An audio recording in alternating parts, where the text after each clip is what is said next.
Yo, WA guys. Kali ini masih sama ya guys ya. Kita masih bakalan lanjut storynya Kafka si manusia setengah Godzilla. Dan juga sebelum memulai videonya, saya mau ucapkan terima kasih dulu kepada Naoya Matsumoto-san selaku autor dari komik ini. Karena tanpa bantuan dia, video ini nggak bakalan ada gitu.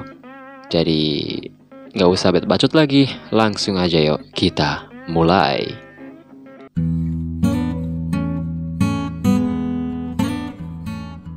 Cerita dibuka dengan memperlihatkan Kafka yang sedang dilantik oleh Mina karena dia telah diterima secara resmi untuk menjadi anggota pasukan pertahanan. Setelah itu, karena Kafka merasa tak nyaman, dia pun segera pamit dari situ. Tapi tiba-tiba, Mina lalu memanggilnya dan memberitahu Kafka tentang janji mereka saat masih kecil. Sontak karena mendengar itu, Kafka pun menjadi semakin bersemangat. Nyatanya, seorang Mina masih mengingat janji mereka berdua. Mina juga berkata bahwa sekarang dia akan pergi ke kantor utama untuk mengurus masalah Hakaiju dan Kyukaiju. Jadi saat ini, Hoshina yang akan menggantikan posisinya dan juga sebenarnya, Hoshina lah yang merekomendasikan Kafka menjadi anggota pasukan resmi. Jadi Mina meminta agar Kafka tak mengecewakan Hoshina. Cerita pun berlanjut dan tak disangka malam pun telah tiba. Setelah bekerja begitu keras, Kafka kemudian berencana untuk beristirahat. Singkatnya, dia udah mau tidur. Saat keluar dari situ, Kafka pun melihat kalau pintu ruang latihan masih terbuka. Jadi dia pun mencoba untuk mengeceknya. Kafka pun terkejut karena apa yang dia lihat di dalam situ. Ternyata, di dalam ruangan itu terdapat Hoshina yang sedang berlatih keras hingga selarut ini. Karena melihat itu, Kafka pun menyadari kalau Hoshina sedang berlatih dalam metode bayangan mental. Di sini, Hoshina sedang mensimulasikan dirinya sedang adu mekanik dengan Hakaiju atau dengan dirinya. Sontak, Kafka pun terjatuh karena melihat kalau Hoshina telah menemukan metode untuk mengalahkan dirinya saat bertarung kemarin. Hoshina pun terdistrek karena kehadiran Kafka di situ. Di situ, Kafka bertanya tentang metode latihan Hoshina. Hoshina pun memberitahu Kafka kalau dia sedang berlatih melawan Hakaiju, agar nanti dia dapat membelah Hakaiju dengan pedangnya. Hoshina juga menyesal karena saat itu dia tak memakai langkah ke-6 dan malah memakai langkah ke-5. Jika tidak, sudah pasti Hakaiju akan langsung mokat di tempat saat itu. Hoshina juga memprediksi kalau kekuatan Kyukaiju juga sama kuatnya dengan Hakaiju. Jadi bagaimanapun caranya dia harus berhasil membasmi para Kaiju ini. Saat itu, Kafka sadar kalau Hoshina telah memiliki tekad yang sangat kuat untuk melindungi masyarakat dan bahkan seluruh anggota pasukannya. Dengan tiba-tiba, Kafka pun memanggil Hoshina dan berkata bahwa dia tak akan mengecewakan Hoshina karena telah merekomendasikannya.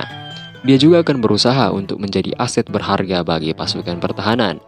Dengan cepat, Hoshina lalu mengejek Kafka dan berkata bahwa tak mungkin 1% seperti Kafka dapat menjadi aset berharga. Ya, tapi aku tahu. Setidaknya aku tetap memiliki harapan sebesar 1%. Hoshina pun meminta Kafka untuk kembali ke ruangannya setelah mengatakan hal tadi. Dia pun menyuruh Kafka untuk pergi tidur karena ini sudah larut malam. Kafka pun mematuhi perintah dari Hoshina dan segera pergi untuk beristirahat. Tapi, di dalam ketenangan dan keheningan malam itu, ada sesuatu yang sangat-sangat berbahaya sedang mengintai mereka semua dan bersembunyi di bawah langit malam sambil menunggu waktu yang tepat untuk menerkam mangsanya. Malam itu, ternyata Kafka sedikit menyempatkan waktu untuk memikirkan kata-kata Hoshina. Di situ, karena memikirkan betapa besar harapan Hoshina terhadapnya, dia pun berjanji akan memenuhi harapan yang diberikan oleh Hoshina. Setelah itu, dia pun kembali ke dalam ruangan untuk segera beristirahat dari segala aktivitas beratnya hari ini. Tapi tiba-tiba, dengan tiba-tiba, benda menyerupai meteor pun jatuh di dalam markas pasukan pertahanan dan membuat Kafka terlempar serta para prajurit yang lainnya langsung ikutan terbangun. Karena merasakan sebuah ledakan, Hoshina pun segera bertanya kepada ruang kendali tentang sebenarnya apa yang terjadi di sini. Hoshina pun seketika kaget karena mendengar apa yang disampaikan oleh ruang kendali. Ternyata, sekarang markas mereka diserang oleh segerombolan kaiju yang kekuatannya setara dengan kaiju utama. Dengan cepat, Hosina pun memakai armor miliknya dan memerintahkan semua pasukan untuk segera bersiap menghadapi pertempuran. Di sisi lain, Kafka pun sedang kebingungan dengan situasi yang terjadi sekarang ini. Tetapi dengan cepat, dia pun menganalisa yang terjadi sekarang. Kafka pun menemukan kalau yang menyerang mereka adalah kaiju jenis pterosaur. Selain itu, dia juga menemukan sebuah kejanggalan yang sangat-sangat besar dan langsung melaporkan hal itu pada Hosina. Dalam laporannya, Kafka mengatakan kalau para kaiju ini bukan tipe kaiju yang berkelompok, karena itu terbukti sejak pertama kalinya mereka muncul di Jepang saat tahun 70-an. Yang artinya, para kaiju ini memiliki pemimpin yang sangat-sangat kuat yang mampu memerintah kaiju lain untuk berada di bawah kendalinya. Singkatnya, otak dari semua yang terjadi sekarang ini.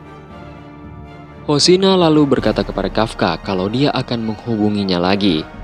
Jukaiju atau kaiju nomor 10 lalu bertanya, siapa orang terkuat di pangkalan ini? Berhubung Mina sedang tidak di tempat, Hosina pun menjawab kalau dirinya lah yang terkuat di sini. Dan karena mendengar hal itu, Jukaiju kemudian mengarahkan tangannya ke arah Hosina dan langsung menjentikan jarinya. Dan tiba-tiba, karena merasakan bahaya, Hosina pun menghindari serangan tersebut.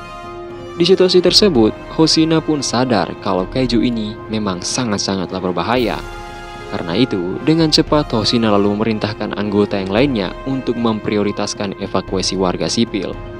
Tapi sebelum sempat menyelesaikan laporannya, dengan tiba-tiba Jukaiju pun muncul di belakang Hosina dan berniat menyerangnya dengan serangan yang kekuatan penghancurnya sangatlah besar. Tapi untung saja, Hosina berhasil menghindari serangan kaiju tersebut. Dan karena hal itu, Hosina pun bertekad untuk menghabisi Jukaiju dengan tangannya sendiri. Di sisi lain, Jukaiju yang merasa sudah waktunya lalu langsung memerintahkan para kaiju lainnya untuk segera memulai penghancuran. Beberapa milidetik sesudah perintah tersebut, Jukaiju pun langsung mengerahkan tinjunya tepat ke arah wajah Hosina. Tapi untungnya, Hosina sekali lagi dapat menghindari serangan kejutan itu dengan sangatlah mulus.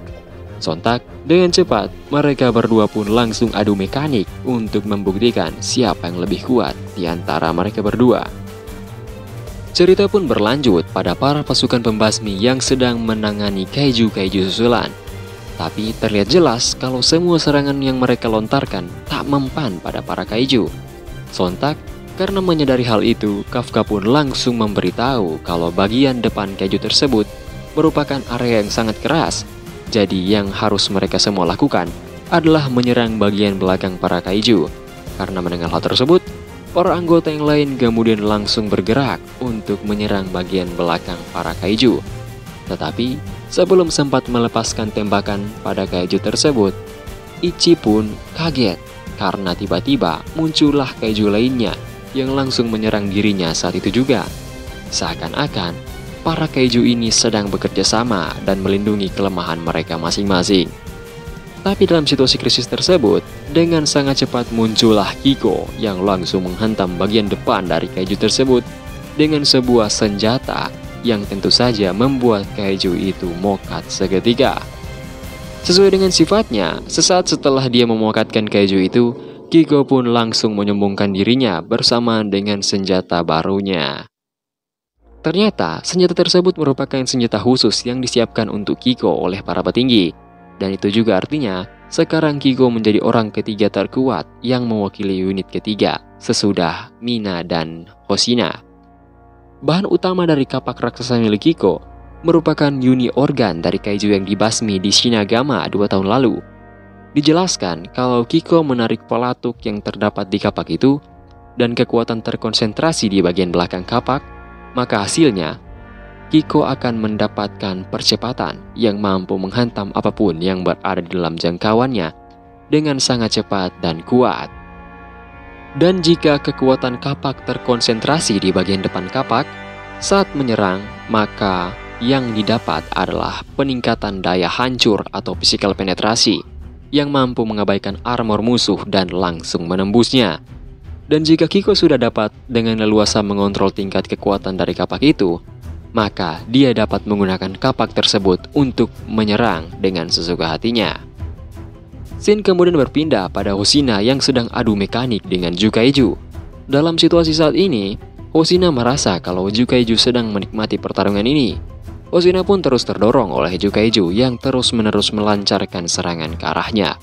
Sontak, Jukaiju pun langsung melancarkan serangan sekuat tenaga miliknya ke arah Hoshina yang membuat Hoshina kewalahan menahan serangan itu dan akhirnya terlempar. Setelah memukul Hoshina dengan sangat kuat, Jukaiju pun tak sadar kalau ternyata tangan miliknya ikutan terpotong. Ternyata sedari tadi Hoshina belumlah melepaskan kekuatan penuh miliknya. Dan karena tak ingin mengulangi kesalahan yang sama, Hoshina pun langsung melepaskan seluruh kekuatannya untuk segera membantai Jukaiju. Di sisi lain, terlihatlah salah seorang prajurit yang sudah terjebak dalam situasi yang sangat berbahaya. Sontak, karena melihat itu, Kafka pun langsung melepaskan sebagian kekuatannya agar dia tak berubah, dan kemudian langsung menyelamatkan cewek tersebut.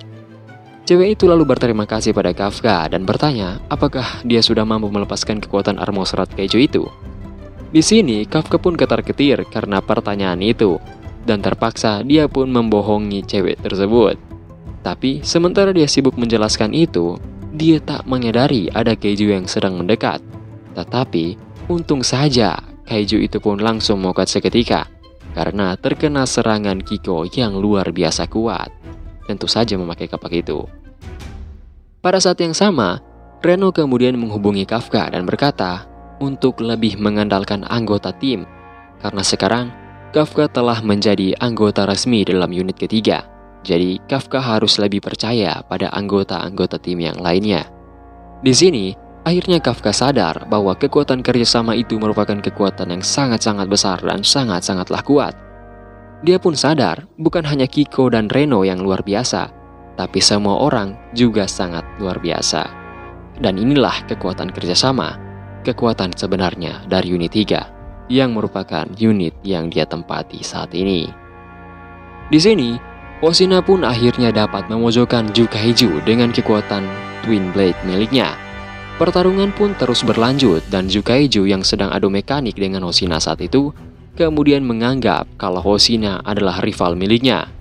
Tetapi Jukaiju melakukan kesalahan yang sangatlah fatal karena membiarkan Hoshina memakai jurus ke-6 miliknya, yaitu jurus yang dapat langsung memotong-motong inti dari seekor kaiju. Sontak, orang-orang di ruangan kontrol pun bersorak karena Hoshina berhasil mengalahkan Jukaiju atau kaiju nomor 10. Tapi sayang sekali, pertarungan tersebut ternyata belumlah berakhir, karena Jukaiju malah berubah menjadi besar dan semakin membesar, hingga sangat besar, dan pada akhirnya berubah menjadi kaiju berlevel 9, yang merupakan kaiju dengan level yang akan sulit ditangani oleh Hoshina sendirian. Di sisi lain, indera pendeteksi milik Kafka lalu aktif secara tiba-tiba, walaupun dia belum berubah ke dalam bentuk kaiju miliknya. Dalam situasi tersebut, Kafka merasa bahwa Hoshina cepat atau lambat akan berada dalam kondisi yang sangat-sangat berbahaya. Dan tepat seperti dugaan Kafka, ternyata armor serat kaiju milik Hoshina pun mengalami overheat, atau bisa dibilang sudah kelebihan muatan, sehingga menjadi terlalu panas dan telah mencapai batas penggunaan.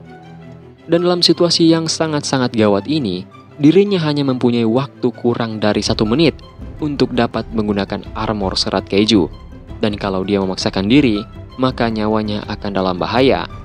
Dalam situasi ini, Hoshina pun terus ditekan oleh Jukaiju menggunakan trik-trik kotor dan tidak fair yang sudah menjadi ciri khas dari serangan para kaiju bernomor. Tapi untung saja, Hoshina dapat menghindari serangan bunuh diri dari para kaiju tadi dengan sangat-sangat GG. Di sini, Hoshina pun langsung pergi ke titik buta Jukaiju dan berusaha untuk langsung mengakhiri Jukaiju dengan jurus ke-6 miliknya. Tetapi sayang sekali, ternyata bagian belakang Jukaiju bukanlah titik buta, melainkan sebuah jebakan yang telah dipersiapkannya untuk menjebak Hoshina. Karena tak dapat berbuat apa-apa, Hoshina pun terkena pukulan telak dari Jukaiju yang sangat-sangatlah kuat, hingga membuat dirinya terlempar dan seketika tak sadarkan diri bersamaan dengan fungsi armor serat keju yang juga langsung dimatikan secara otomatis karena telah kelebihan muatan. Di sini, Hoshina pun mendapatkan flashback tentang masa lalunya. Hoshina mengingat kata-kata ayahnya yang menyuruhnya untuk berhenti menjadi pasukan pertahanan, karena sekarang ini sudah bukan lagi zamannya pedang. Hoshina pun terus mengingat kata-kata ayahnya hingga sekarang. Saat itu, ruang kendali berusaha menghubungi Hoshina yang tak sadarkan diri. Tapi untung saja, Hoshina masih hidup dan bahkan masih sempat-sempatnya bercanda dalam situasi ini. Walaupun dalam kondisi badan yang sangat lemah dan kekuatan penuh yang sudah tak bisa aktif lagi, Hoshina masih berusaha untuk bangkit. Dan tak peduli apapun itu, dia bertekad untuk terus menjalankan tugas miliknya atau tugas terakhir miliknya sekarang. Jukaiju pun melancarkan serangan yang langsung menghancurkan tempat Hoshina berpijak. Tetapi, Hoshina dapat menghindarinya dan masih berusaha sekuat tenaga untuk melawan Jukaiju. Walaupun semua serangan yang dilancarkannya tak berkesan sedikit pun pada Jukaiju. Hoshina sudah tahu sejak awal kalau dia tak dapat mengalahkan Jukaiju dengan hanya menggunakan pedang saja. Karena selama ini, dia terus ditekan karena hal tersebut. Menyerahlah, Soshiro. Angka pelepasan kekuatan senjatamu sangatlah rendah. Di zaman sekarang, kemampuan berpedang saja tidak cukup. Menyerahlah, Hoshina. Akhir-akhir ini, ukuran monster yang muncul semakin besar. Kau bisa saja mati kalau hanya mengandalkan pedang. Aku bukannya bermaksud jelek kepadamu, tapi lebih baik kau pensiun dan menjadi instruktur pedang saja. Hoshina mengerti semuanya, karena dia telah mendengar semua itu sejak dia masih kecil. Tetapi, berkat dia, mata Hoshina pun akhirnya terbuka. Hanya dialah yang melihat Hoshina dari sisi seorang pasukan pertahanan. Dan hanya dialah yang menghargai seluruh usaha Hoshina selama ini.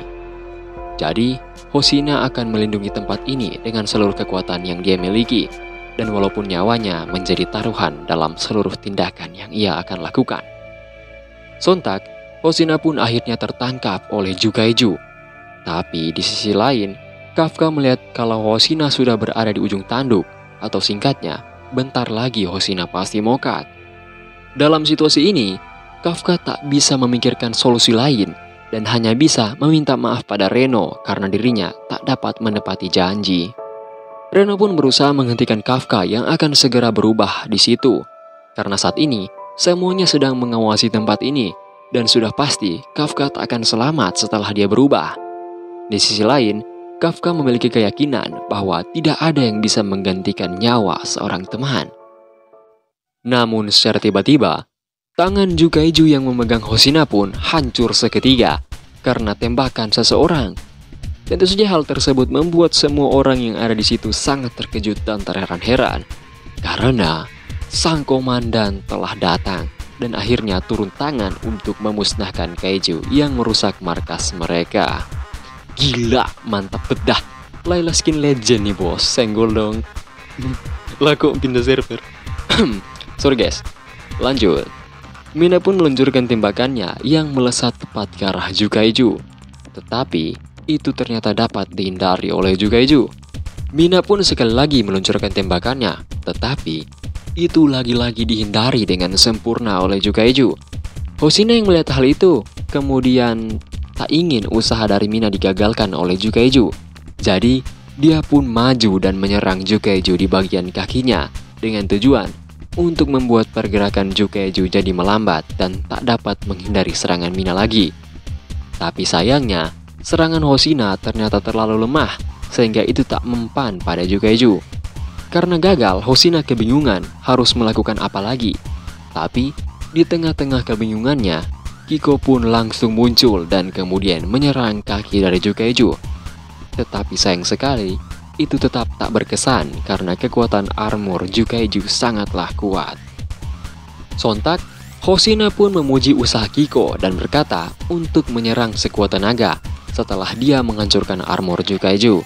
Kiko pun mematuhi perintah Hoshina dan langsung bersiap untuk menyerang.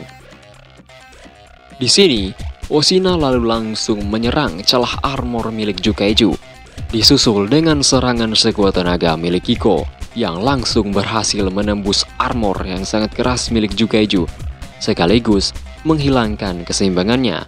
Tapi tiba-tiba, Kiko pun jatuh karena dia mengalami overheat pada armor serat keju miliknya. Karena Hosina tak ingin usaha Kiko sia-sia, dia pun langsung menyerang dan akhirnya dapat mencincang kaki dari Jugaiju. Dalam situasi itu, Hosina merasa serangannya belum cukup. Jadi dia terus memaksakan dirinya untuk menyerang dan menebas Jugaiju hingga dia tak dapat beregenerasi lagi. Mina pun berterima kasih pada Hosina karena telah berhasil menahan Jugaiju hingga dia selesai mengisi peluru. Jadi sekarang adalah gilirannya untuk menyerang balik Jugaiju. Mina pun langsung menembakkan senjatanya tepat ke arah Jugaiju dengan seluruh kekuatannya hingga akhirnya menghancurkan inti dari Jugaiju, yang berarti tempat itu telah menjadi kuburan untuknya. Sontak, karena menerima serangan fatal, akhirnya Jugaiju pun berhasil dikalahkan oleh kerjasama unit 3. Semua orang pun bersorak karena mereka akhirnya telah mengalahkan monster ini, atau salah satu kaiju bernomor yang sangat-sangatlah kuat. Karena melihat semua itu, Kafka pun menangis terharu karena dia tidaklah salah memilih impian masa kecilnya, yang tidak lain adalah seorang Mina. Dia juga sangat kagum pada orang-orang yang sekarang ini berada di depannya, dan karena itu, Kafka juga sadar bahwa perjalanannya untuk mengejar Mina masihlah sangat panjang. Tapi sayangnya, mereka semua lengah karena Jugaiju ternyata menyiapkan jebakan, yaitu bom energi super besar yang sebentar lagi akan segera meledak. Dan karena mendengar sesuatu yang aneh, mereka pun baru sadar kalau ternyata bom energi itu sebentar lagi akan meledak dan sudah tak dapat dihentikan lagi. Di situasi yang sangat-sangat genting itu, Jugaiju kemudian berkata kalau pertarungan mereka sekarang ini hasilnya adalah seri. Tetapi dengan tiba-tiba, mata mereka semua pun tertuju pada satu orang, yaitu pada seorang Kafka, yang dengan sangat cepat langsung berlari mengarah ke bom energi Jugaiju. Hosina pun berteriak ke arah Kafka dan menyuruhnya untuk kembali, karena tak ada gunanya juga jika Kafka maju dengan gegabah ke depan sana. Tapi, Hosina pun langsung sadar bagaimana caranya Kafka bisa bergerak secepat itu, sedangkan tingkat pelepasan kekuatannya hanyalah 1% saja. Kafka pun dengan cepat langsung melompat. Tapi sebelum itu, dia meminta maaf pada Hosina karena sekarang ini dirinya sudah tidak akan bisa membuktikan kelayakannya dan malah akan mengecewakan mereka semua. Sontak, semua orang yang ada di situ kemudian kaget karena mereka semua melihat sang Mega Kaiju yang mempunyai intensitas kekuatan 9,8 berubah di depan mata mereka. Dan sudah tak bisa dipungkiri lagi kalau itu semua berasal dari Kaiju nomor 8, atau bisa dibilang seorang Kafka Hibino. Aku tak tahu harus berbuat apa lagi. Maafkan aku Ichikawa. Maafkan aku Kikoru. Maafkan aku Wakil Kapten. Maafkan aku semuanya. Dan kumohon, maafkan aku Mina. Wakil komandan dan semua orang telah bertarung dengan baik, bahkan mempertaruhkan nyawa mereka. Jadi, bagaimana mungkin aku bisa berdiam diri dan membiarkan ini terjadi, bahkan hanya berusaha melindungi diriku sendiri. Jadi, sekali ini saja, aku ingin berusaha melindungi mereka, melindungi orang-orang yang bersedia mempertaruhkan nyawa mereka untuk semua orang. Hanya kali ini saja, aku yang akan menanggung beban ini dan melindungi orang-orang yang berharga bagiku, walaupun bayarannya adalah nyawaku sendiri. Sontak, karena melihat pukulan sekuat tenaga milik Kafka, semua orang bahkan Jugaiju pun kaget setengah mati. Dan bersamaan dengan hal tersebut, terjadilah ledakan yang sangat-sangatlah besar di bawah terangnya sinar bulan malam itu. Dan sosok seorang kaiju penuh kebaikan yang berdiri menghadapi takdirnya. Mina yang melihat sosok sebenarnya dari Kafka, kemudian tak menyangka bahwa monster yang berdiri di depannya saat ini adalah sosok seorang Kafka. Setelah semua itu, Mina pun berjalan ke arah Kafka sambil mengepalkan tangannya, seolah dia merasa sangatlah kesal. Di situasi itu, Kafka dengan tegar kemudian menerima identitasnya, yang bukan lagi seorang manusia, melainkan sosok monster terkuat dan menakutkan untuk ditahan oleh sahabat masa kecilnya sendiri.